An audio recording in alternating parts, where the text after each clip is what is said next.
Hi all, today's presentation is all about Wheatstone Bridge experiment. So let's go deep into it.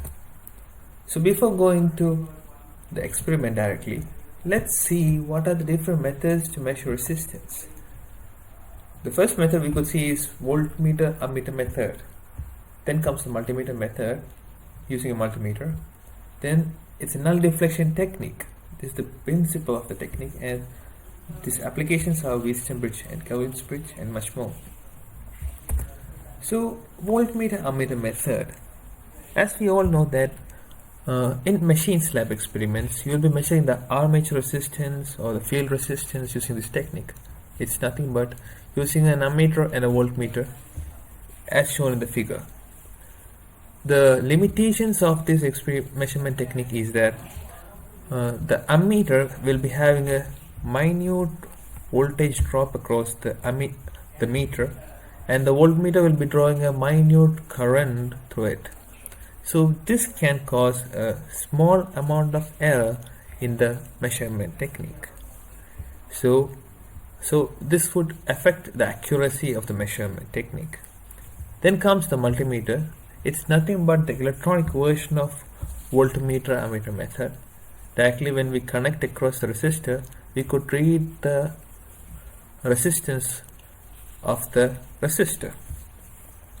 So we are introducing a Wheatstones Bridge technique in which we could measure the resistance of an unknown resistor. So on the right side you could see the figure of Wheatstones Bridge. It's basically a four arms in a bridge like P, Q, R and S.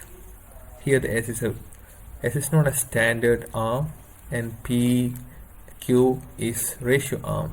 So we will know. Let's look into the theory about the Wheatstones Bridge.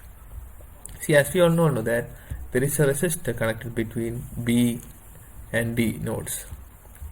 See, the current I is coming through into the bridge and split it into I1 and I2. So we could see if the connection between, if the galvanometer, the switch is open, the product of I1 into R1 plus R2 is equal to I2 into P plus Q, because the potential is E across node A and C. So when we tune the value, the variable S is adjusted such that the voltage across B and D is made equal. So when we connect the switch, the galvanometer won't be measuring any charge. The purpose of the galvanometer is to measure the charge or the current in that circuit. So the resistor that is connected in between B and D won't be having any current through it when the potential at B and D is same. So at that point, the potential across V, A and B and across A and D will be the same, and B and C, the voltage across D and C will be the same. So we can write I1R equal to I2P and I1S is equal to I2Q. When we take the ratio I1 by I2, we could get the relation P by R equal to Q by S. So here the unknown resistance R can be written as P by Q into S, and hence the P by Q acts as a multiplier factor and S is a variable which is varied so as to make the potential at B and D same, and hence we can find the resistance R. So let's see how the circuit diagram look like. Here you could see the experimental setup for the Wheatstones Bridge.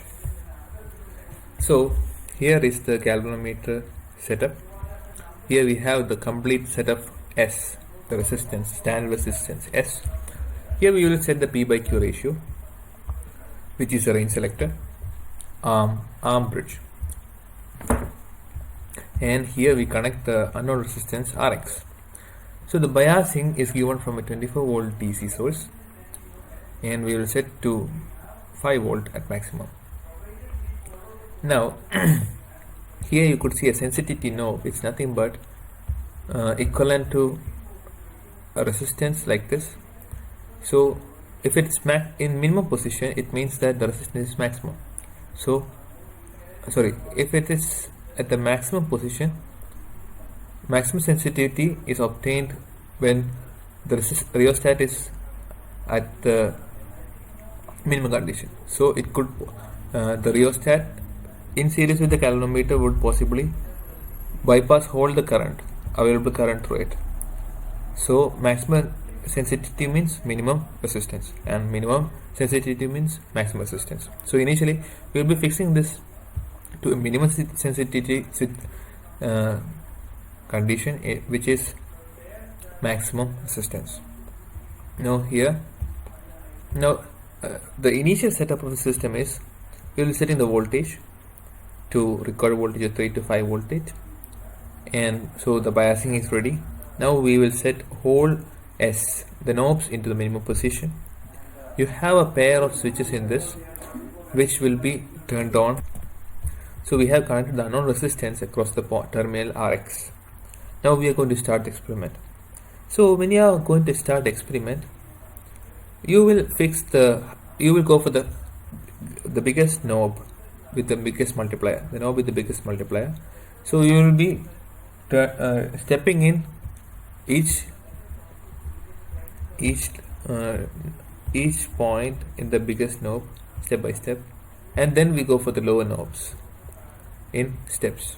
So as soon as you switch on one step, you push the switch and observe the galvanometer. We will be showing a higher deflection. So you are going on increasing the step size of the knob and observing the galvanometer, whose reading will be coming closer to the 0.